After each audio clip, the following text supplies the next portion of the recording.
Howdy, y'all. I'm JR from Texas. Hope you guys are all doing well with Corona, COVID, etc., and all the lockdowns and all the stuff going with it. Well, I'm reviewing Faith and the Founding Fathers of America's Republic by David Hall.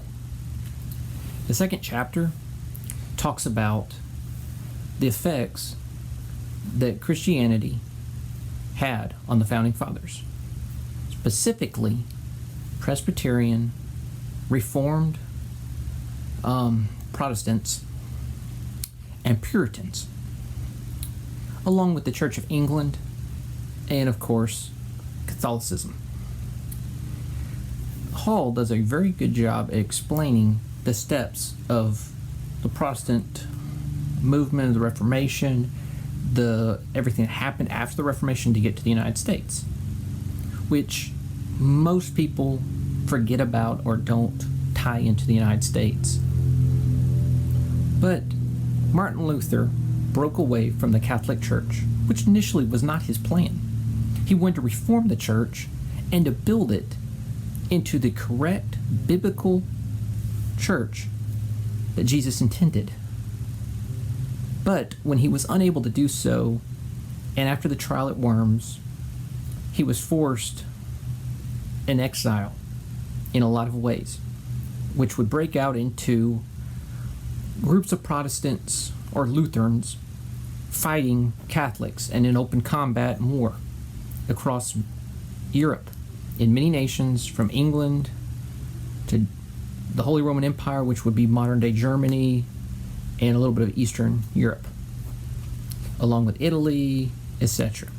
It would come down to they would finally make a peace treaty to where individual prince had the right to pick Catholic Church or Lutheranism.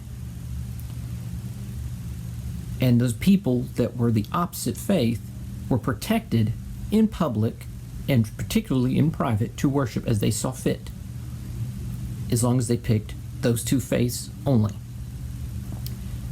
About 10 to 15 years later, Calvinism also gets the same kind of treaty and is accepted. So throughout Europe, you have the three: Catholic Church, Lutherans, Calvinism. And then Henry VIII, which we all know of beheading wives, broke from the Catholic Church for a divorce, but for many other reasons as well. He got tired of sending so much loyalty and so much money, gold in the time, so much wealth of England to Rome, while his people suffered for it, and created the Church of England, breaking away, using many Lutheran and Calvinism ideas to create the Church of England, which in many ways was a copy of the Catholic Church, but just in England, by Henry VIII, was the head. There was a number of small differences, but to most common people, you would still believe it would be very similar to the Catholic Church. This didn't sit well with some, and Protestants continued to break away from even the Church of England. So you had the Catholics that Lutherans broke away from, and Calvinism broke away from. But then you had the Church of England break from the Catholic Church just a little. And that little break allowed Puritans and Protestants, but at the time were mostly referred to as Puritans because they wanted to purify the church in England. And after many harsh treatments throughout the centuries, would eventually a group of them would move to Norway and the Netherlands and eventually America, creating the Mayflower Contract, which pretty much ensured that everybody had the right to worship God of the Bible, Jesus and the Lord, in his own way, free from threats, dangers of religion. And most people in Europe saw Puritans as Jesus freaks or fanatics. Some of them were considered crazy. Of course, if you're going to sail halfway around the world to a place that's not colonized, there's no cities, and build them yourself, and if you've never been there, that's a little bit crazy to begin with, if you really think about it.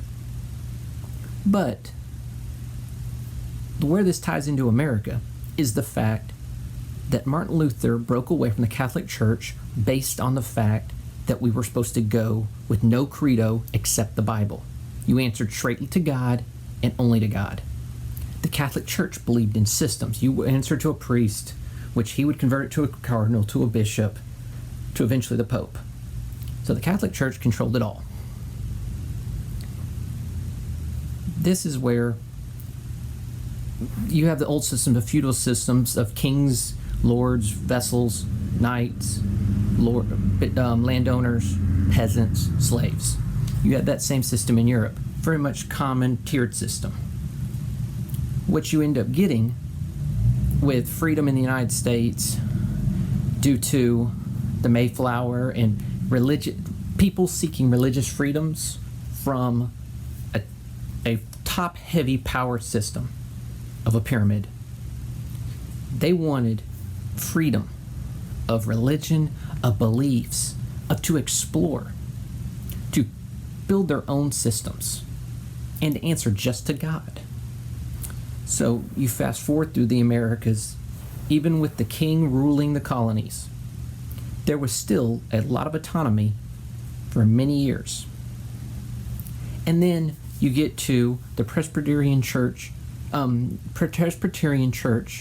College of New Jersey, that one professor alone out of 300 students, which at the time was a good-sized university, only 2 of them sided with the king during the Revolutionary War.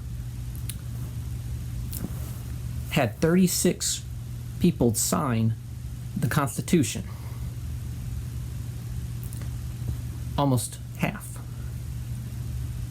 Regardless, is these people sought freedom from control of their faith, of their words, of themselves. That was essential to Lutheran all the way to the American George Washington and the Founding Fathers. Hall does a very good job explaining the steps. One of the other things that it covers and controls is the fact that freedom was so ingrained from the get-go. There were no lords and massive landowners that controlled everything.